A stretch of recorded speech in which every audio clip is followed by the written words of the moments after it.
Es un paisaje de otro mundo, en el que tornados magnéticos ascienden retorciéndose decenas de miles de kilómetros.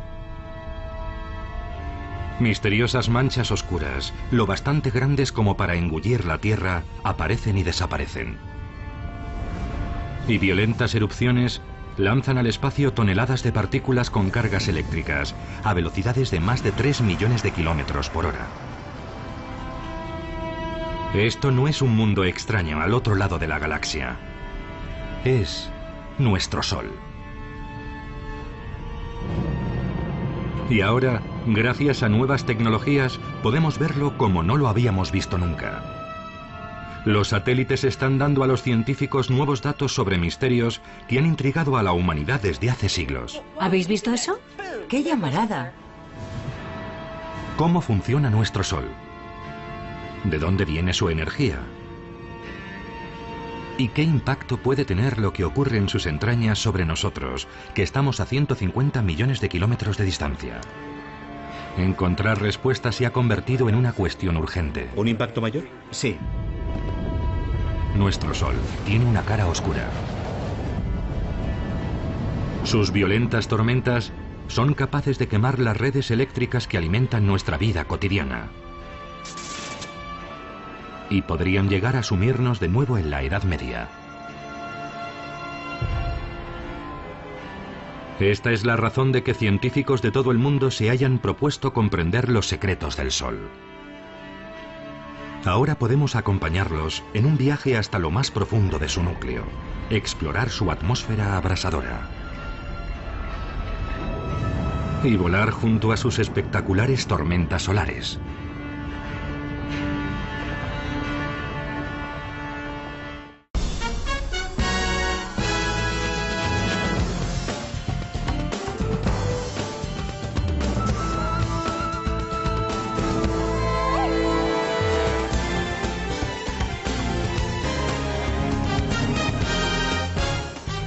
Los misterios del Sol.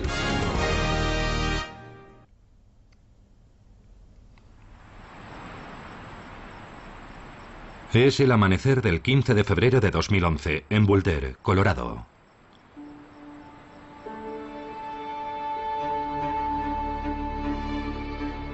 El equipo del Centro Nacional de Predicción Meteorológica Espacial empieza la jornada como todos los días, observando cuidadosamente la superficie del Sol. Hay una de 10 centímetros. A pesar de encontrarse a 150 millones de kilómetros, las fuerzas que se generan aquí pueden tener sorprendentes consecuencias en la Tierra. Es más pequeño. Probablemente es un M6. Hoy, después de años de relativa calma, un satélite detecta algo. Una espectacular explosión en la superficie del Sol. Estalla una violenta tormenta solar mucho mayor que la Tierra y produce una inmensa onda expansiva que se proyecta hacia nosotros a más de 1,5 millones de kilómetros por hora. En este momento, nadie sabe qué esperar. Sí, creo que la M6 va a llegar aquí. Bill Murtagh y su equipo intentan averiguarlo. Ha aparecido una de 10 centímetros a la 1:14. Son el equivalente de los cazadores de tormentas que tenemos en la Tierra, solo que las tormentas que siguen ellos se originan en la superficie del Sol. El equipo construye un modelo de la tormenta que viene hacia nosotros. 15C, como la llegada de la CME. Ahí está. Sí. Su simulación muestra cómo avanza a gran velocidad desde el Sol, a la izquierda, hacia el pequeño punto que se ve a la derecha. La Tierra.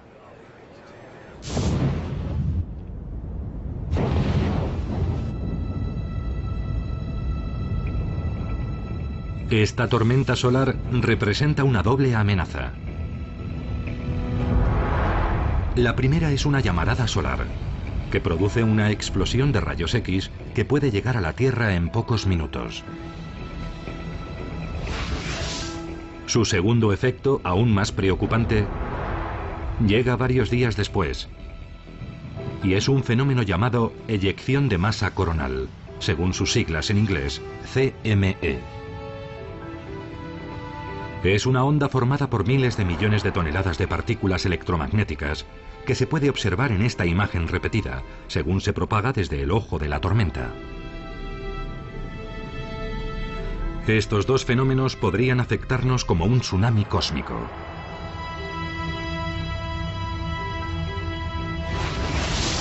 Se manifestaría como una oleada de radiación y un pico eléctrico de billones de vatios que podría fundir nuestras redes eléctricas. ¿Parece una fantasía? En marzo de 1989, en Quebec, Canadá, fue exactamente eso lo que ocurrió. Una tras otra las centrales eléctricas se apagaron, desactivadas por la gigantesca subida de tensión provocada por la onda de una CME. En menos de 2 minutos, 6 millones de personas se quedaron sin electricidad.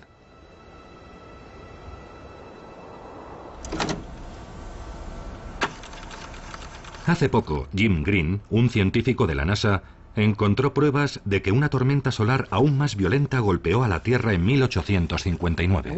Nos encontramos con la bisabuela de las tormentas geomagnéticas y ocurrió hace apenas 150 años. Si experimentásemos una tormenta de similar intensidad hoy en día, su impacto sobre nuestras infraestructuras básicas sería catastrófico. El masivo pico eléctrico que provocaría la onda de una CME podría quemar líneas eléctricas y fundir transformadores, sumiendo en la oscuridad ciudades enteras. Reparar estas estructuras podría llevar semanas, meses o, en los peores escenarios, años. Y la sociedad electrodependiente de hoy en día retrocedería de un golpe a la Edad Media. Y no solo se verían afectadas las redes eléctricas. Cada vez dependemos más de tecnologías vulnerables a los efectos del Sol. Satélites de posicionamiento global. Comunicaciones de larga distancia. Control aéreo. Incluso los astronautas que están en órbita a bordo de la Estación Espacial Internacional correrían peligro. Por eso es realmente urgente comprender el comportamiento del Sol. Y esa es la razón de que científicos de todo el mundo estén observando muy atentamente a nuestra estrella más cercana.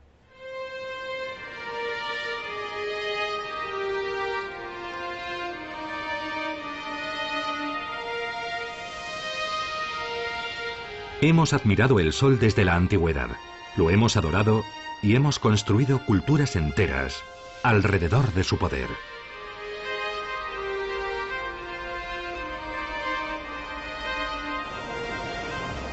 Nos maravillamos cuando se eclipsa durante el día. Y cuando ilumina el cielo nocturno con la danza de cortinas de luz de la aurora boreal.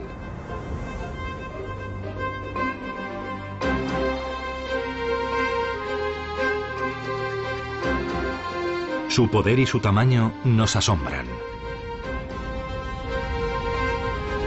Es tan grande que dentro de él cabrían 1 millón de tierras. En su interior pueden darse temperaturas de 15 millones de grados centígrados. Lleva brillando más de 4.000 millones de años y seguirá haciéndolo al menos durante otros tantos. Y sin embargo, a pesar de tener una influencia tan determinante en nuestra vida, el Sol está lleno de misterios. ¿Cómo llega la energía que se genera en su núcleo hasta nosotros en forma de luz solar? ¿Qué procesos tienen lugar en el interior del Sol? ¿Y cómo estas poderosas transformaciones internas generan tormentas solares explosivas? Estos son algunos de los misterios que los científicos necesitan comprender para protegernos de la cara más oscura del Sol. El Sol puede sorprendernos. El Sol es esquivo. Muy dinámico. Tiene un potencial explosivo. La clave de ese comportamiento explosivo se encuentra a gran profundidad bajo la cegadora superficie del Sol. Hasta hace poco, ver el interior del Sol era imposible. Y comprender sus procesos internos, una quimera. Pero un descubrimiento accidental lo cambió todo. Hasta la década de 1960, gran parte de la física solar se basaba en lo que se denomina dermatología solar, es decir, en lo que estaba en la superficie del Sol, casi a la vista. Pero cuando los físicos empezaron a estudiar el Sol con más detalle, hicieron un sorprendente descubrimiento. Su superficie parecía vibrar. Algo parecido a las ondas de un estanque. En un principio pensaron que esas vibraciones eran el resultado de algún defecto en los instrumentos. No las eliminaban, construyeron instrumentos mejores, pero seguían ahí. Estuvieron observándolas 10 años y en las conferencias todo el mundo hablaba y elucubraba sobre ello. Pero resultó que eran simplemente ondas sonoras. Esta es una revelación desconcertante. Nadie imaginaba que el Sol pudiese generar ondas sonoras. Y el descubrimiento llevó a los científicos a observarlo de una forma completamente diferente. Nuestro Sol vibra como un órgano gigante. Pero en lugar de ser aire lo que produce las notas, los gases que se mueven en sus profundidades emiten ondas sonoras que se transmiten por todo su interior. Y dado que una onda sonora cambia al atravesar diferentes materiales, podemos observar las diferentes frecuencias y saber qué ocurre en el interior del Sol. Los geólogos conocen bien este principio. Mediante el estudio de las ondas sonoras que atraviesan la corteza terrestre, pueden ver las distintas capas que hay bajo nuestros pies. Es el método de trabajo de la sismología. Del mismo modo, las ondas sonoras que viajan a través del interior del Sol nos revelan su composición. Con este órgano puedo explicar cómo se mueven las ondas sonoras en el Sol. Por ejemplo, si toco esta nota baja, la emite uno de los tubos más grandes. Es un sonido grave y profundo, que en el Sol se corresponde con una onda que llega profundamente a su interior y nos trae información de esas zonas más profundas. Si toco una nota alta, viene de un tubo más corto. Y en el caso del Sol, nos está dando información sobre lo que ocurre cerca de la superficie a poca profundidad.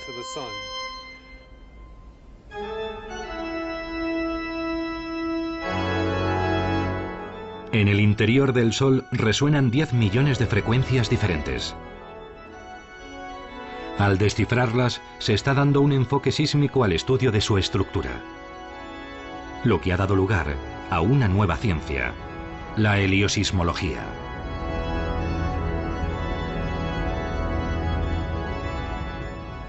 Desde que existe la heliosismología, no solo vemos cómo es la superficie, sino que podemos saber qué procesos tienen lugar debajo. Así que al observar su interior podemos ver qué sucede en el Sol.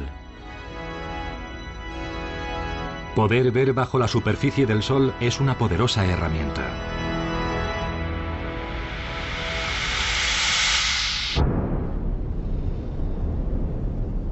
El estudio de las ondas sonoras del Sol revela una maquinaria compleja formada por múltiples capas. Directamente debajo de su resplandeciente superficie hay una zona en perpetua ebullición. A continuación, hay una capa que la luz tarda miles de años en cruzar. En el centro está el núcleo del Sol. Es la región más pequeña, pero aún así su diámetro es 25 veces mayor que el de la Tierra.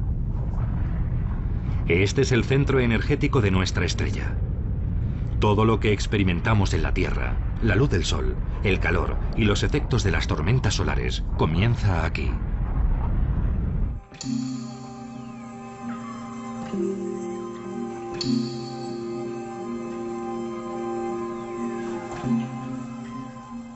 Pero, ¿cómo es este núcleo? ¿De qué está hecho? El Sol es un sitio muy extraño. Está demasiado caliente para ser sólido, eso lo sabemos. También está demasiado caliente para ser líquido, así que piensas, entonces es gas. Pues no exactamente. Es una sopa gaseosa de partículas cargadas eléctricamente que llamamos plasma. Estamos más familiarizados con esta sopa de lo que imaginamos. Hay multitud de ejemplos. Los tubos fluorescentes, algunas llamas, las luces de neón. Esas televisiones tan modernas que yo no me puedo comprar. Todo eso es plasma. El plasma está por todas partes. Pero en el núcleo del Sol, el plasma está incomparablemente más caliente. Lo más cercano que se da en la Tierra son los rayos.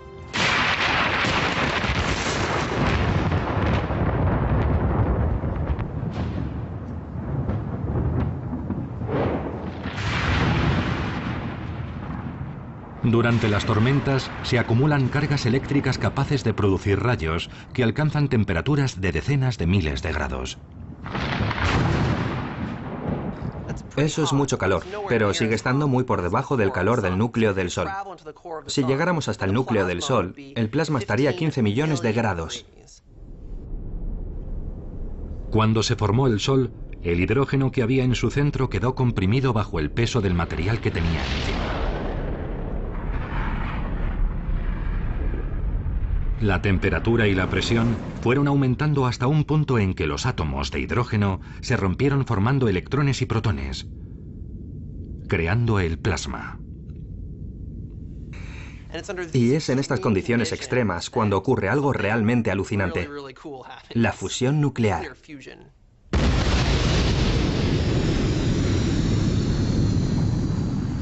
Es el mismo proceso atómico que se produce en el interior de una bomba de hidrógeno. Sometidos a una tremenda presión, los protones del plasma se funden, liberando fotones, minúsculos paquetes de calor y luz. Cada segundo se crea un número inimaginable de fotones, que generan la extraordinaria energía del Sol, parte de la cual llega hasta nosotros como la luz del Sol.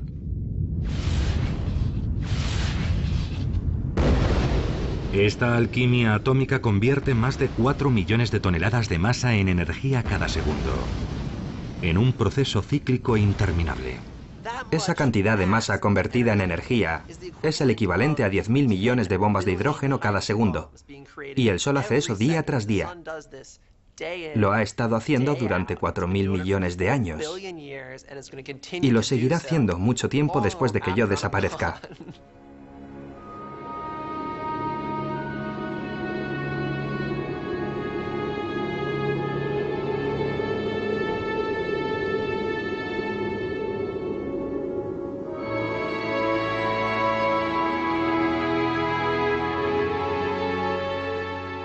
La energía de miles de millones de bombas se libera en el núcleo del Sol cada segundo. Esto plantea una pregunta muy simple.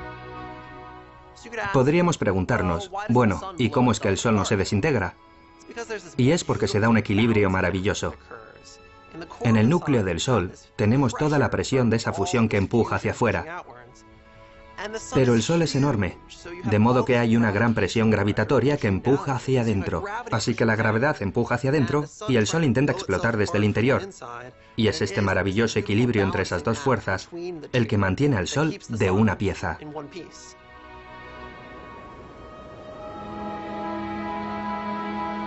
Esta luz que nace en el núcleo llega hasta nosotros después de un viaje extraordinario.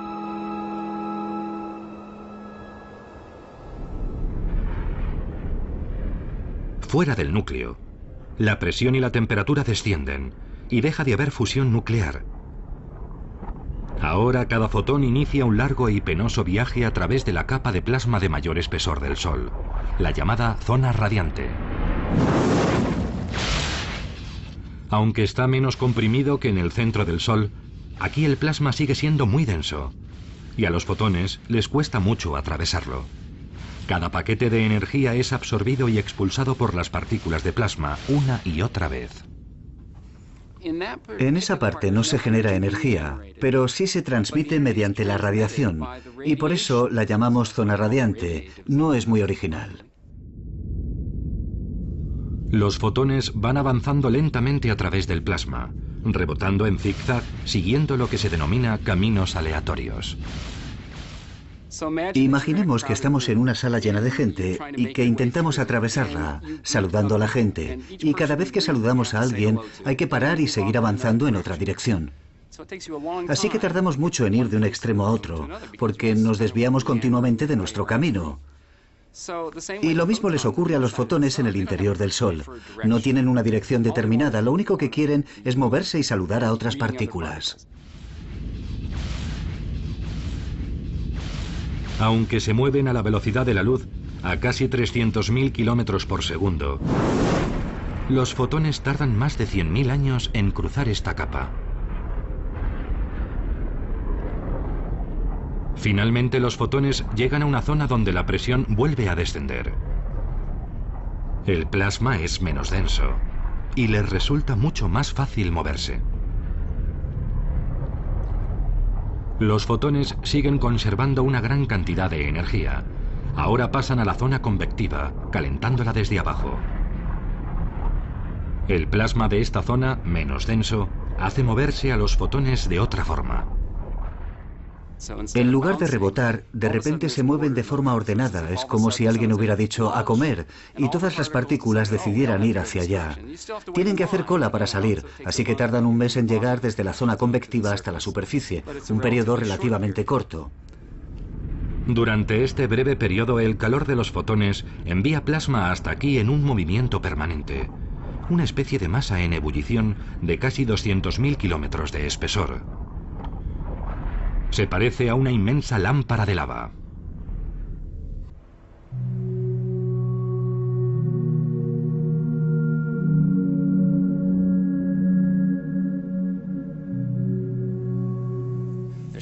En el fondo está el calor de la bombilla.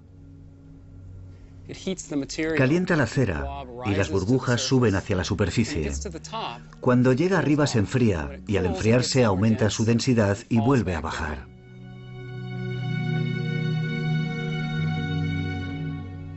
Esto es una buena analogía de lo que ocurre en el Sol. El núcleo del Sol calienta el material que hay en el fondo de la zona convectiva. Este se expande y transporta la energía hacia arriba, hasta la superficie.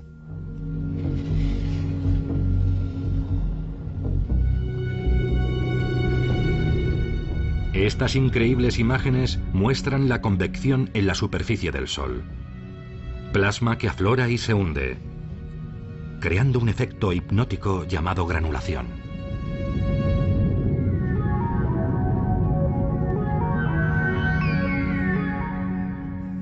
El tamaño de estos gránulos es como la superficie del estado de Texas y duran unos 12 minutos. Es una gran cantidad de energía. Es un lugar muy dinámico y caótico. Y esto sucede en la superficie del Sol donde podemos verlo. Los fotones que se han producido en el núcleo llegan por fin a la superficie. Emergen como una forma debilitada de energía solar. Y esta energía debilitada llega a la Tierra en 8 minutos. Es lo que conocemos como luz solar. 100.000 años, después un mes y luego 8 minutos. Una vez que llega a la superficie del Sol, podemos verla en 8 minutos. Sin obstáculos, los fotones llegarían desde el núcleo a la superficie del Sol en cuestión de segundos. En realidad, la luz del Sol que nos calienta hoy en día pudo originarse durante la última glaciación.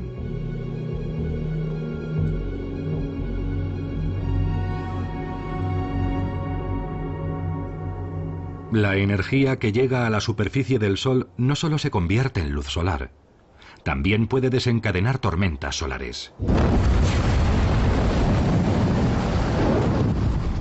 Para comprender el poder destructivo del Sol es necesaria una observación ininterrumpida y de gran precisión, algo que hasta hace muy poco era imposible. 5, 4, arranque del motor principal, 3, 2, 1, 0. Ignición y despegue del Atlas V con el Observatorio de Dinámica Solar. Febrero de 2010, la NASA lanza al espacio su satélite solar más avanzado.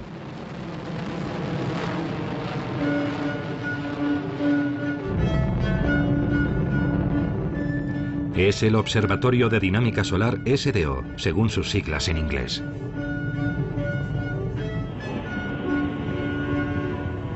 Subiendo en Mach 1.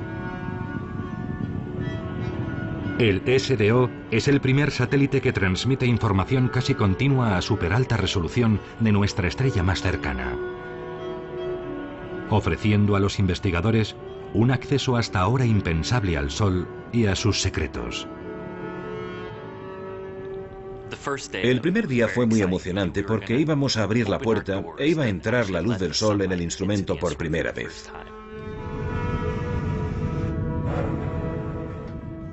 Empezamos a ver las primeras imágenes y en cuanto las enfocamos fue una preciosidad.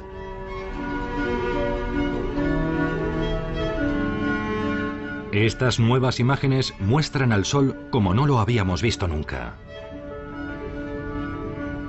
Un paisaje de otro mundo con extrañas estructuras que cambian sin cesar. Tornados gigantes de cientos de miles de kilómetros de altura que podrían engullir fácilmente la Tierra. Y burbujas ardientes de plasma del tamaño de Alaska. Cuando veo esas imágenes me parecen muy hermosas.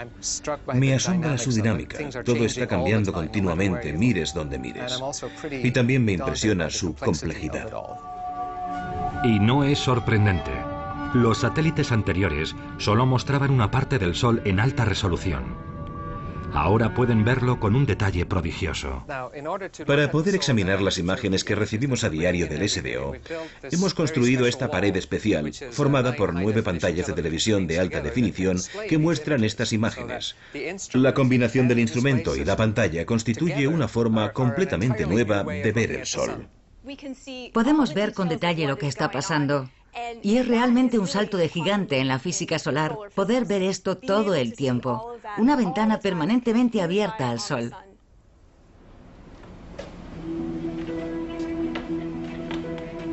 Uno de los aspectos más importantes del SDO es su capacidad de mostrar el Sol en un amplio espectro de longitudes de onda, el equivalente a ver las cosas brillando a diferentes temperaturas. Nuestros ojos tienen su máxima sensibilidad a la luz del Sol cuando brilla a unos 5.500 grados centígrados. A esta temperatura, la superficie del Sol es casi completamente uniforme. Pero a longitudes de onda con temperaturas más altas, normalmente invisibles, vemos aparecer imágenes mucho más dinámicas. La tormenta solar del 15 de febrero de 2011 nos ofrece un ejemplo perfecto. En esta imagen en bucle a unos 50.000 grados centígrados, el SDO captura un tenue rastro de la onda expansiva del CME.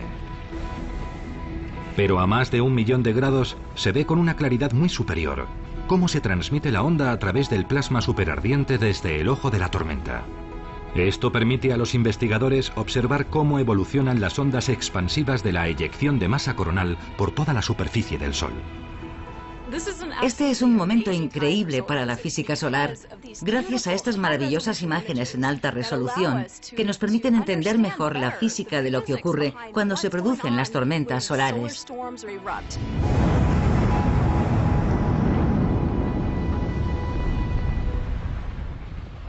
Ha sido ese último. Mira este. De vuelta en el Centro Nacional de Predicción Meteorológica Espacial.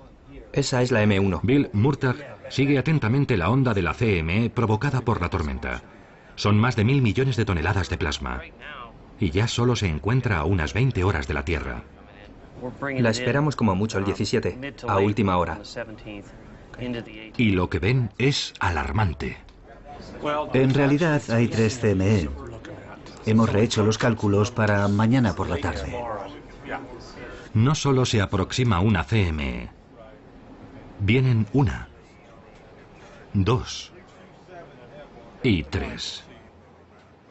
No vamos a decir aún que es la tormenta perfecta, pero parece un fenómeno espacial muy significativo. Sus modelos muestran la trayectoria y la velocidad. Pero la gran incógnita para Murtagh es la potencia con la que las ondas alcanzarán la Tierra.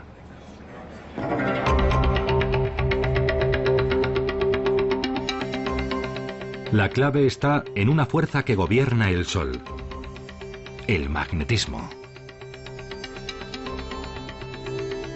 Todos estamos familiarizados con los imanes.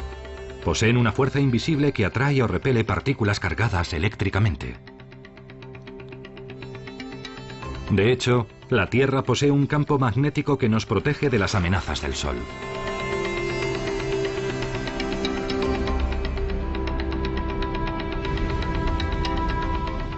Pero lo que no conocemos también es la fuerza magnética del Sol, que según los investigadores juega un papel clave en la gestación de las tormentas solares.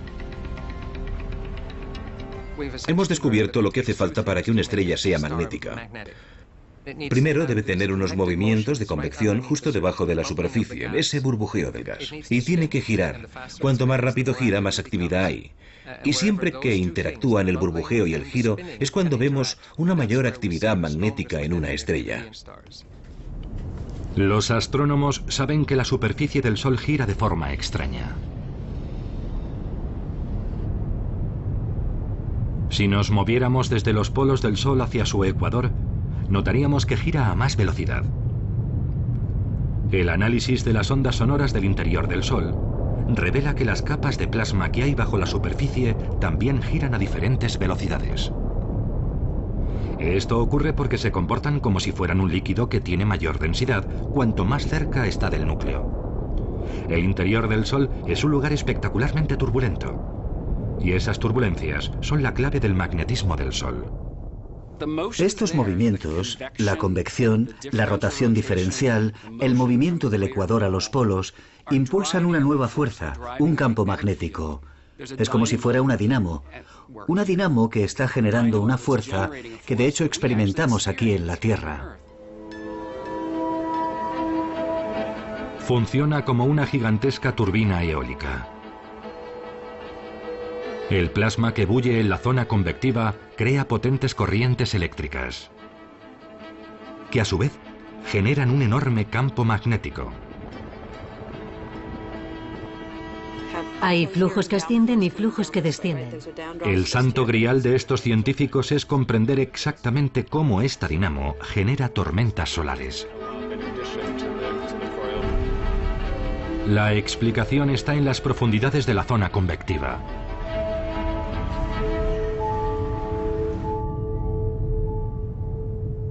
Las líneas del campo magnético van normalmente de polo a polo. Pero con las grandes turbulencias de la zona de convección, ese patrón no puede durar. Las capas en rotación las deforman en sentido horizontal. La convección las retuerce y las trenza. Sometidas a una inmensa tensión, empiezan a arquearse hacia arriba, hacia la superficie. Imaginemos que este muelle es una línea de un campo magnético. El campo magnético del interior del Sol se amplifica, crece por los movimientos de rotación, los movimientos ascendentes y las turbulencias, y tiende a expandirse hacia arriba hasta que asoma por encima de la superficie del Sol. Normalmente seguir las líneas invisibles de un campo magnético sería imposible, pero el plasma juega un papel importante. A pesar de que las líneas del campo magnético en sí mismas son invisibles, el plasma, que está muy caliente, puede iluminar su recorrido. Algo similar es lo que ocurre con una carretera. De noche no podemos verla, pero gracias a los faros de los coches vemos su recorrido. La observación de las líneas de campo es esencial para comprender las tormentas solares.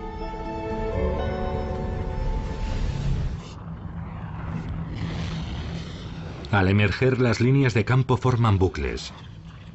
Un extremo tiene un polo positivo y el otro un polo negativo. El plasma que bulle bajo la superficie retuerce estos bucles, impulsándolos con su energía. Si se retuercen lo suficiente, las partes positiva y negativa de los bucles se cruzan. Cuando esto ocurre, el cortocircuito produce una tremenda explosión. La energía liberada calienta el plasma a millones de grados, dando como resultado una espectacular llamarada solar.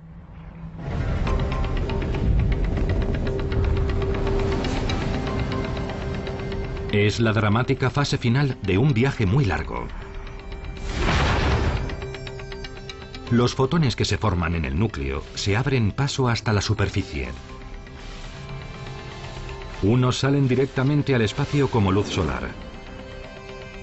Pero en el proceso, esa energía ascendente altera la zona convectiva, generando un campo magnético.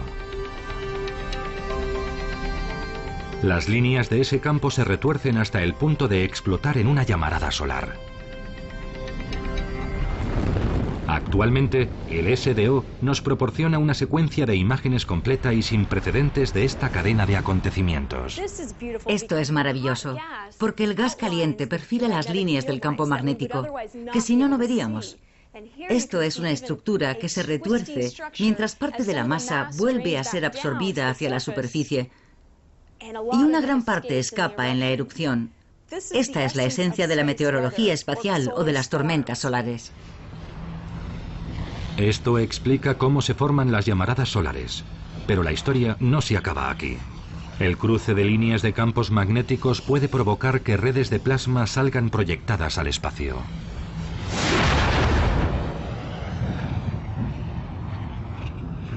Esto es una eyección de masa coronal, una CME.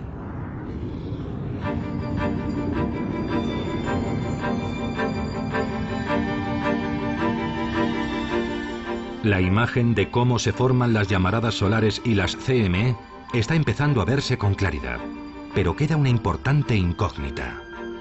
Las CME pueden viajar 150 millones de kilómetros hasta la Tierra en cuestión de horas. ¿De dónde sacan esa energía explosiva?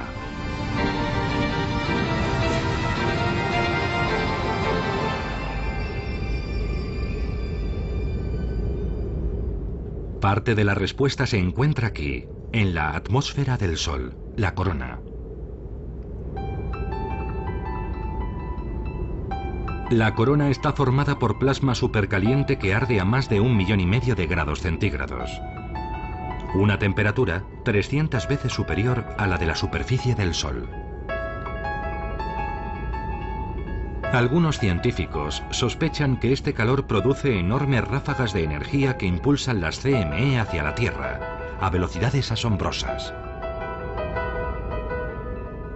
Pero, ¿por qué la corona está tan caliente? Sigue siendo un completo misterio. Comprender esto es esencial si queremos saber cómo el Sol provoca estos fenómenos y el impacto que tienen sobre la Tierra. El hecho de que la corona esté mucho más caliente que la superficie desconcierta a los físicos. La corona del Sol es un lugar muy extraño. Tomemos este fuego, por ejemplo. Según acerco las manos, siento más calor, y si las alejo, noto más frío. Eso no ocurre con el Sol. Si te acercas, está muy caliente, desde luego, pero si te alejas, la temperatura sube aún más. Recientemente, investigadores japoneses han observado chorros de plasma que se disparan a alta velocidad desde cerca de la superficie. McIntosh sospecha que estos chorros calientan la corona, pero no tiene forma de confirmarlo visualmente hasta que acude al SDO en busca de ayuda.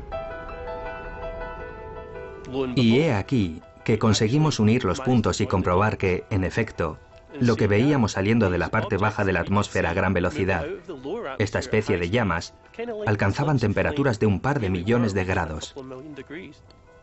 Y fue un momento realmente asombroso. Nos quedamos mirándonos unos a otros y dijimos, ¿qué hemos hecho? Han demostrado que los chorros de plasma que salen disparados desde cerca de la superficie del Sol generan una gran cantidad de calor. El resultado es que la corona alcanza temperaturas de unos 2 millones de grados centígrados. Si esto se confirma, representará un gran avance para la comprensión del comportamiento de las CME.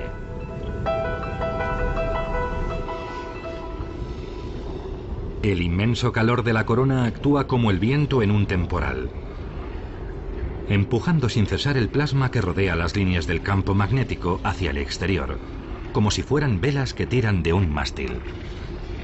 Como ocurre con las llamaradas solares, cuando se cruzan líneas magnéticas, se puede producir una inmensa explosión. En este caso se rompen las líneas y esa vela sale disparada al espacio. Formada por 1000 millones de toneladas de plasma con una alta carga eléctrica, una CME puede provocar una gran destrucción en la Tierra, muy dependiente de la electricidad. En el Centro Nacional de Investigación Atmosférica se registra este violento evento a través de satélites. Para ver la CME, necesitamos crear un pequeño eclipse artificial. Y por eso bloqueamos la luz del disco del Sol, que es este pequeño círculo. Y eso nos permite ver esta sombra extremadamente tenue que sale disparada del Sol a una velocidad enorme. Se mueve a unos 1000 kilómetros por segundo. Perfilando la imagen y ralentizándola, es posible ver la onda expansiva moviéndose a más de 3 millones de kilómetros por hora. Aunque ahora comprendemos mejor qué causa las tormentas solares y cómo llegan hasta nosotros, sigue existiendo un último y apremiante problema. Intentar predecir cuándo van a producirse tormentas solares requiere mucho trabajo de investigación. Básicamente, estamos buscando pistas que nos indiquen cuándo pueden producirse tormentas solares. Y las mejores pistas vienen de aquí. Las manchas solares. Son zonas oscuras que pueden permanecer en la superficie del Sol durante semanas. Una mancha solar es una región de un tamaño varias veces superior a la Tierra que aparece en el Sol como una mancha oscura. Es oscura porque está relativamente fría en comparación con lo que la rodea. Y está fría porque los campos magnéticos son tan fuertes que suprimen el flujo de calor que viene de abajo. Los intensos campos magnéticos que crean las manchas solares son el semillero de las tormentas solares. El desafío es intentar descifrar los patrones que determinan cuándo y cuántas van a aparecer. Después de observar las manchas solares a lo largo de muchos años, hemos visto algo muy interesante. El número de manchas solares que se dan en un momento determinado aumenta y disminuye a lo largo de un periodo de unos 11 años. Ahora sabemos que las manchas solares están relacionadas con potentes campos magnéticos, y esto nos indica que los campos magnéticos del Sol también están sujetos a ciclos. Las continuas turbulencias que se producen en el interior del Sol forman una poderosa dinamo, el mayor generador eléctrico del sistema solar. Las líneas de campos magnéticos que producen llegan a deformarse tanto que aproximadamente cada 11 años los polos magnéticos del Sol se invierten. A continuación, la actividad magnética se atenúa y se forman menos manchas solares. Es un periodo que se denomina mínimo solar. Pero debido a la naturaleza turbulenta del Sol, las líneas empiezan a retorcerse de nuevo. La consecuencia es que vuelven a aumentar las explosiones magnéticas. Este periodo recibe el nombre de máximo solar. El ciclo solar determina claramente la personalidad del Sol. Durante el máximo solar está muy enfadado y hay tormentas solares que a veces van dirigidas hacia la Tierra. Y durante el mínimo solar está más tranquilo. No hay tantas manchas y tampoco se producen tantas tormentas solares. Básicamente el ciclo de actividad determina cómo se va a comportar el Sol. Poco antes de la tormenta solar del 15 de febrero de 2011, todo estaba bastante tranquilo en el Sol. Pero esta explosión marca un preocupante punto de inflexión. La actividad magnética del Sol está volviendo a intensificarse, según se acerca el máximo solar. Antes de este punto, hace pocos días, Bill Murtagh y el equipo del Centro Nacional de Predicción Meteorológica Espacial observaron el cambio. El X2 Vale. y el M6, si es que llega con la efectividad esperada entre las 12 y las 18. Eso significaría... Es el momento de anunciar al mundo lo que podemos esperar. En unos minutos tenemos que tomar una decisión y predecir a qué hora llegará mañana esta eyección de masa coronal. Y, por supuesto, el tipo de tormenta geomagnética que se producirá cuando llegue. Con este hecho, Murtagh sabe que la intensidad de la tormenta depende principalmente de dos cosas: la potencia del campo magnético de la CME y el ángulo al que choque con el campo magnético de la Tierra. Las eyecciones de masa coronal avanzan hacia la Tierra como un escudo que rota lentamente. Un lado tiene carga positiva y el otro negativa. En la actividad magnética los opuestos se atraen y los polos del mismo signo se repelen. Si el polo positivo de la onda se alinea con el polo positivo de la Tierra, la mayor parte de la energía de la tormenta será repelida. Pero si se alinean los polos opuestos, el plasma que transporta la onda nos golpeará con toda su fuerza. ¿Dijiste que llegó a la 1:15? Murtagh hace su evaluación final pocas horas antes del impacto. Al ser tan grande resulta más complicado que si es típicamente simple. Sí. Creo que hemos clavado el informe. Bueno, eso me gustaría pensar. Según las observaciones, la eyección de masa coronal será repelida. No esperamos que sea demasiado fuerte. Veremos una tormenta de un nivel moderado, lo bastante intenso como para producir auroras boreales en Estados Unidos a lo largo de la frontera con Canadá. Y también causará problemas leves en la red eléctrica y cosas así. Se espera que la meteorología espacial en las próximas 24 horas sea leve. Los apagones de radio pueden alcanzar el nivel R1. Esta vez hemos esquivado la bala. Pero todo parece indicar que la Tierra no siempre tendrá tanta suerte.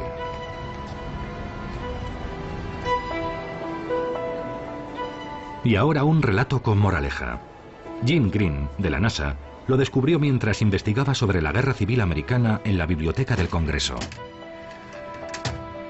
Green se topó con referencias en periódicos de 1859 que le llamaron la atención. Encontré artículos sobre una aurora boreal, una aurora fabulosa, y despertó mi interés porque eso entra en mi campo. Parecía que los ejércitos del cielo habían entablado una terrible aunque silenciosa batalla. Esta terrorífica visión pronto dio paso a una aparición más hermosa y brillante, de las que pocas veces se ha tenido noticia. La prensa habla de auroras boreales tan brillantes que mineros de Colorado se despertaron y se fueron a trabajar pensando que estaba amaneciendo. Otro periódico se hace eco de un impacto más peligroso sobre el único sistema eléctrico de la época, el telégrafo. En un caso, por ejemplo, el pico eléctrico que hubo en sus líneas recalentó una batería y provocó un incendio que casi quemó la oficina del telégrafo. Un operador sufrió quemaduras tan graves que acabó en el hospital. Green ha descubierto numerosos testimonios de auroras boreales no solo en Estados Unidos, también en otros lugares del mundo. Las pruebas son indiscutibles. En 1859, la Tierra sufrió una supertormenta solar, resultado de dos potentes CME. Estas dos tormentas no solo fueron enormes, sino que sucedieron una detrás de otra. Ningún ser humano vivo ha visto nada comparable. El día anterior a la llegada de las tormentas, un astrónomo británico observó cómo un grupo de manchas solares gigantes se iluminaba con dos inmensas llamaradas.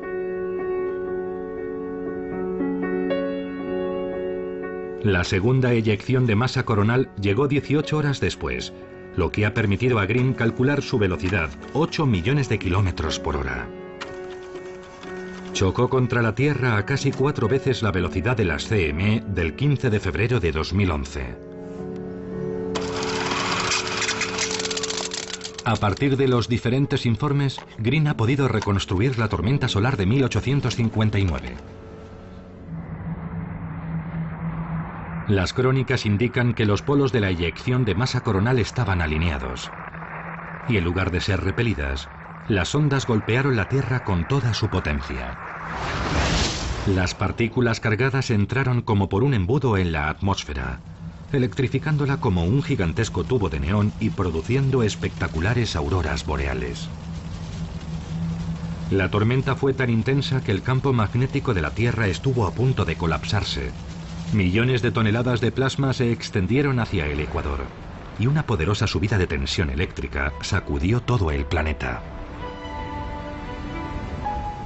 En un mundo donde la electricidad apenas se utilizaba, el fenómeno produjo unos daños insignificantes. Pero hoy en día podría ser muy distinto. Tiene el potencial de fundir nuestras redes eléctricas.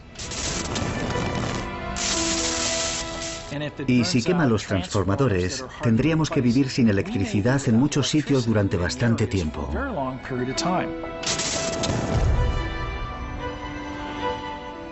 Hay muy pocos sitios donde se fabriquen esos transformadores de 125 kilovoltios, y si se queman la mitad de los que hay, vamos a tener que estar cazando ardillas y cortando leña una buena temporada para sobrevivir.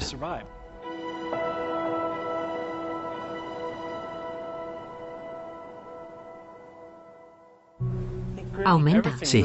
Está creciendo. Los científicos solares actuales piensan que la cuestión no es si habrá una nueva gran tormenta, sino cuándo. Teniendo en cuenta que el próximo máximo solar se producirá en 2013, se plantea una importante cuestión. ¿Podemos predecir cuándo llegará la próxima tormenta solar? No. Quizás. No. Quizás. No. Es posible. Hemos aprendido mucho sobre el Sol. Cada vez sabemos más, pero queda mucho camino por recorrer. Y cuanto más sabemos sobre estos eventos históricos, más claramente podemos apreciar lo que necesitamos saber.